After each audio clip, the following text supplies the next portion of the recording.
Hey, how y'all doing today? You know what? There's a saying in the Bible says something like, "Except two run together, at least they agree." So, I've heard the saying also that when people get married, after a while, they begin to think alike, look alike, and do things alike, almost to the point where sometimes they can even they can already know what the other person is thinking or what they're getting to do, their significant other. So, me and the wife, we decided to take this trip down to Orlando, and when we went there, we had a great time and everything, and I decided I wanted to go to this place called Gatorland. Now, I don't know if you've ever been, but let me tell you, the minute you walk in, bam, there they are. These humongous gators. They got a big old pond, a little lake with these gators in it, and over here they do tricks and all this kind of stuff. It reminded me when I first went there, I thought about that video I saw when I was much younger called Faces of Death. This guy happened to be parachuting and the wind shifted on him. And just imagine jumping out of a perfectly good plane, perfectly good parachute, and you can't control it and you land in the middle of a gator pond. Well, by the time they got to him, wasn't much left of him. So, but anyway, we went here to this place and it was kind of early in the day. So they hadn't started all the shows and everything. There wasn't too many people in the park.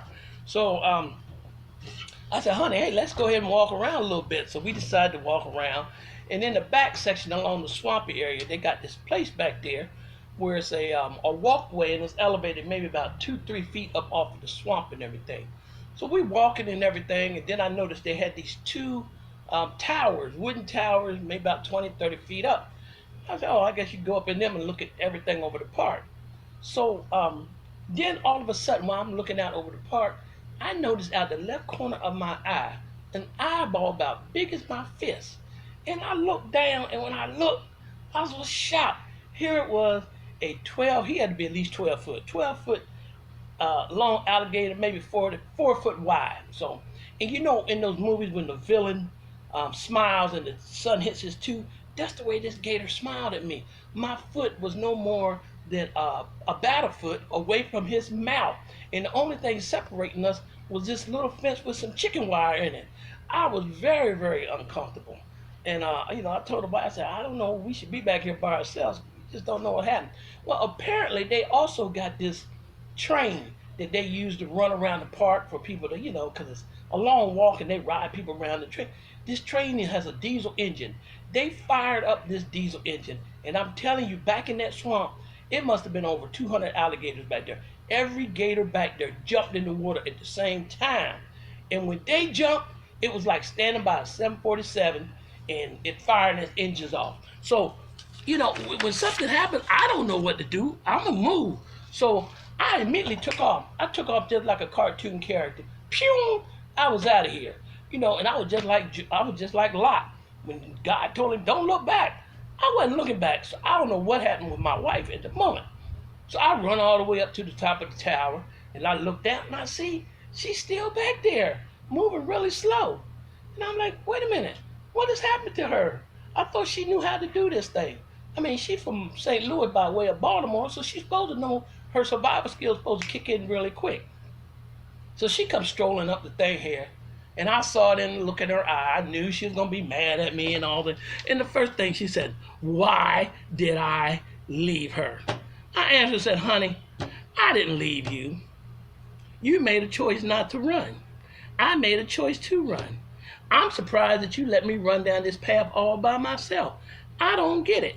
But that's all right. I forgave her at that moment. And the Bible does tell us, it says, at least except two agree, at least they run together, right? And it also tells you, when I move, you move, just like that. Wait a minute. No, I don't know. That might be in there. Y'all let me know. But anyway, I said, I thank God that you made the right decision and decided to come along this journey with me. Truthfully, the real reason why I ran was because something my grandfather told me years ago. He said, hey, somebody got to live to tell the story. Ain't no need of both of us perishing out there in the swamp. So after about 15 minutes, everything kind of died down.